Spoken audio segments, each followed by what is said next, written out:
नमस्कार दोस्तों, मैं हूं दिनेश केवरा। बहुत बहुत स्वागत है आपका देश प्रदेश के इस कार्यक्रम के अंदर। दोस्तों, अमेरिका के अंदर एक कैलिफोर्निया के पास F-16 क्रैश हुआ है। पायलट की जान बच गई है। ये खबर अभी हमें मिली है तो आप तक हमने पहुंचाई है। इंडिगो की सैकड़ों फ्लाइट साहब कल डिले हुई, कैंसिल हुई।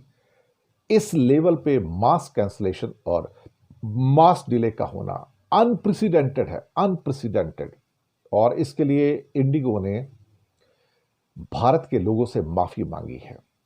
जिस लेवल का डिसरप्शंस कल हमने देखे हैं और सैकड़ों फ्लाइट्स इंपैक्ट हुई हैं, सैकड़ों, इट इज अनप्रेसिडेंटेड। और जो लाखों लोगों को जो परेशानी हुई है उसका तो क्या कहना।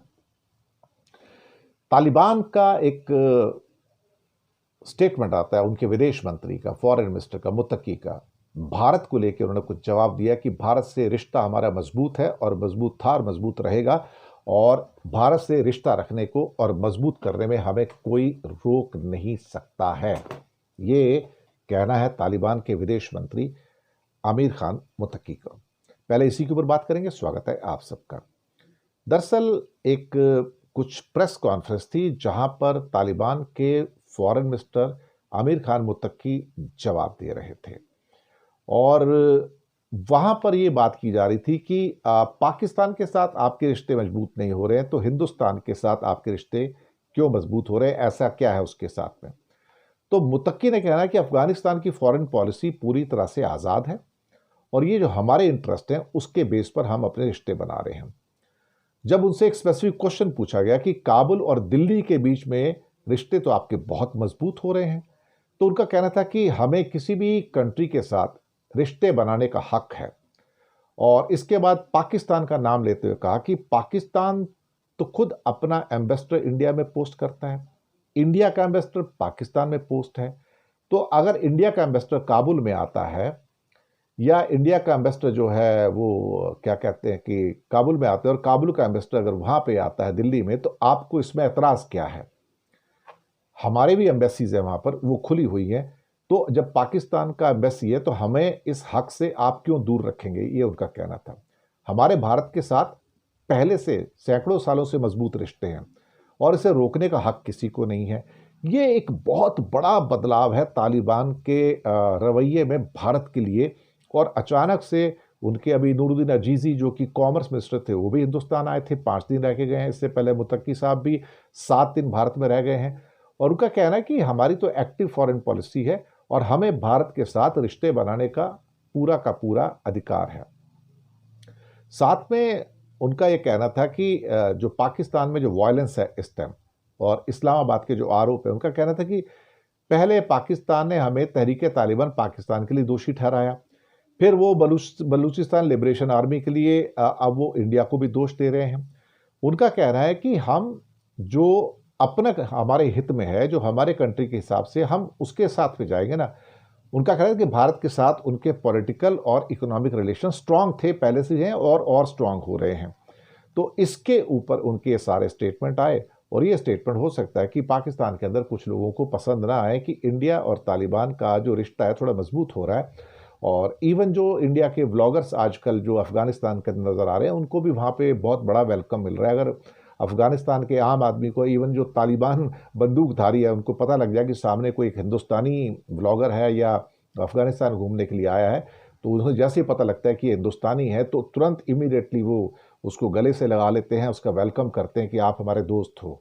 तो ये, लेकिन ये अफगानिस्तान के लोगों की दोस्ती और हिंदुस्तान के लोगों की दोस्ती आज की नहीं है, सदियों पुरानी है। तो उसमें तालिबान के आने से या ना आने से कोई इतना फर्क नहीं पड़ा है। जमीन के ऊपर जो वहां के लोगों में हिंदुस्तान के लिए मोहब्बत है और हिंदुस्तान के लोगों में जो अफगानिस्तान के लोगों के लिए मोहब्बत है, वो हजारों साल पुरानी है।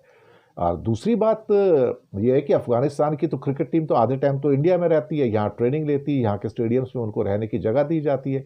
देहरादून तो बहुत लंबे टाइम तक उनका एक बेस भी रहा है।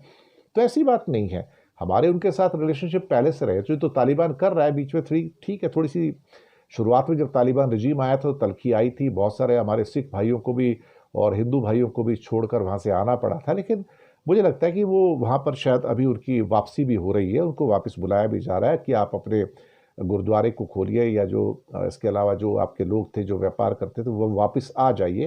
तो उनको वापस बुला रहे हैं, वो श्योरिटी भी दे रहे हैं उसकी अब तो, कि आपको सुरक्षा दी जाएगी, आपको कोई हार्म नहीं होगा। तो धीरे धीरे चेंज तो आ रहा है, लेकिन हाँ, जो महिलाओं के प्रति उनका रवैया है वो अभी तक चेंज नहीं हो रहा है। इसके साथ ही कैलिफोर्निया के अंदर F-16 फाइटर क्रैश हो गया है। पायलट ने इजेक्ट होकर अपनी जान बचाई है, और डेथ वैली के पास, जी हाँ, वहां पर डेथ वैली के पास जो डेजर्ट है वहां पर ये क्रैश हुआ है। ये लोकल टाइम के हिसाब से सुबह 10:45 के आसपास डेथ वैली के साउथ में एक डेजर्ट एरिया के अंदर ये क्रैश हुआ। उसके फोटोग्राफ भी आ गए हैं और वीडियोस भी आए हैं इस टाइम, कि जो प्लेन था बहुत तेजी से ज़मीन पे गिरा है, लेकिन इजेक्ट होके पैराशूट के सहारे पायलट बाहर निकल गया और उसकी जान बच गई। उसको हल्की चोटें आई हैं, लेकिन वो बच गई है और उसको इलाज के लिए हॉस्पिटल भी ले जाया गया है। और सिर्फ एक ही पायलट था उस पर, और उनकी वहाँ पर जान बच गई है। चलिए, अच्छी बात है। और एक खबर है कि इंडिगो की जो फ्लाइट्स थी, जो कल जो डिसरप्शन हुआ है, ये अपने आप पे मैंने भी अपने मतलब लगता है इंडिगो ने अपने इतिहास पे ऐसा डिसरप्शन नहीं देखा होगा, जहां 100 से ज़्यादा उड़ानें रद्द हो गई एक दिन में। 100 से ज़्यादा उड़ानें रद्द हो गई, और 100 से ज़्यादा उड़ानों के अंदर 10-10, 12-12 घंटे की देरी हुई। ये कल कुछ एक कोई नया रोस्टर आता है उनका, एयरलाइन के पास पायलट्स की इस टाइम कमी है, और उनकी 150 उड़ानें कल कैंसिल हुई हैं। 150। आप सोच सकते हो कि लोगों में कितना गुस्सा रहा होगा, एयरपोर्ट्स के ऊपर कितनी मारामारी हुई होगी, कितने आर्गूमेंट्स हुए होंगे। और 12-12 घंटे की देरी हुई, 150 फ्लाइट्स कैंसिल हुई। सिर्फ कलकत्ता एयरपोर्ट पर इंडिगो की 15 उड़ानें कैंसिल की गई। 130 से ज़्यादा उड़ानें देरी से चली हैं। हैदराबाद एयरपोर्ट से भी यही इंफॉर्मेशन आई। कोई ऐसा एयरपोर्ट नहीं था जहां पर इनकी फ्लाइट्स कैंसिल नहीं हुई, या उनको क्या कहते हैं कि अनलिमिटेड आवर्स के लिए उनकी डिले हुई हैं। और इस किस्म का जो डिसरप्शन है, कम से कम मैंने इंडिगो के अंदर अपने लाइफ टाइम के अंदर कभी भी नहीं देखा। और ये अपने आप में मुझे लगता है कि बहुत ही है। अब ये इंडिगो लोगों को एक ऑप्शनल सुविधाएं भी दे रही है, रिफंड भी पूरा वापस कर रही है। और डीजीसीए जो director general of civil aviation है, उड़ानों के रद्द होने की जो और डिले होने की जो समस्या है उसे कम करने के लिए वो कहते हैं कि हम इसको देख रहे हैं कि क्या हुआ क्या अल्टीमेटली। और ये बताया गया कि टाइम पे इंडिगो का प्रदर्शन थोड़ा पुअर रहा है। और अब ये इंडिगो के स्पोक्स पर्सन का कहना था कि गड़बड़ियां कुछ हुई हैं, हमारा संचालन बहुत बाधित हुआ है, हम पूरे इंडिया से इसके लिए जो सारे माफ़ी चाहते हैं जो कल हमारे साथ हुआ है। इसमें टेक्निकल प्रॉब्लम्स आई हैं, जो विंटर शेड्यूल है उसमें बदलाव हुए हैं, ख़राब मौसम भी था, एयरक्राफ्ट की जो प्रणालियां हैं, प्रोसेसेस हैं, सिस्टम्स हैं, उसके अंदर भी कुछ खराबी आई है, क्रू का जो रोस्टिंग सिस्टम है वो भी साथ में जुड़ गया। तो इन सब का देखा जाए एक साथ होने से पूरा का पूरा जो डिले है, नाराज़गी पायलट्स की भी है। और 2 दिसंबर को इंडिगो की सिर्फ 35% उड़ानें टाइम पर आई हैं, और 1 दिसंबर को सिर्फ 50% उड़ानें टाइम पर थीं। मुझे लगता है कि एक नया उनका रोस्टर आया है, और उसके कारण भी प्रॉब्लम हुई है। हालांकि सरकार ने इसे 1 साल के लिए टाल दिया, लेकिन मुझे लगता है कि डैमेज तो हो गया है। अब इसको करेक्ट करने की कोशिश की जा रही है, और हो सकता है अगले 2-3 दिन के अंदर समस्या थोड़ी सी सॉल्व हो जाए। तो शुक्रिया आपका बहुत बहुत। चैनल को सब्सक्राइब कीजिएगा, हो सके तो छोटी छोटी आर्थिक मदद कर सकते हैं। नीचे हमने आपके लिए डिस्क्रिप्शन में यूपीआई नंबर और बैंक अकाउंट नंबर दोनों दिए हैं। किसी एक को चुनकर छोटी सी मदद करेंगे तो अच्छी पत्रकारिता को आगे बढ़ाने में आप हमारे सहयोगी भी बनेंगे। बहुत बहुत धन्यवाद आपका।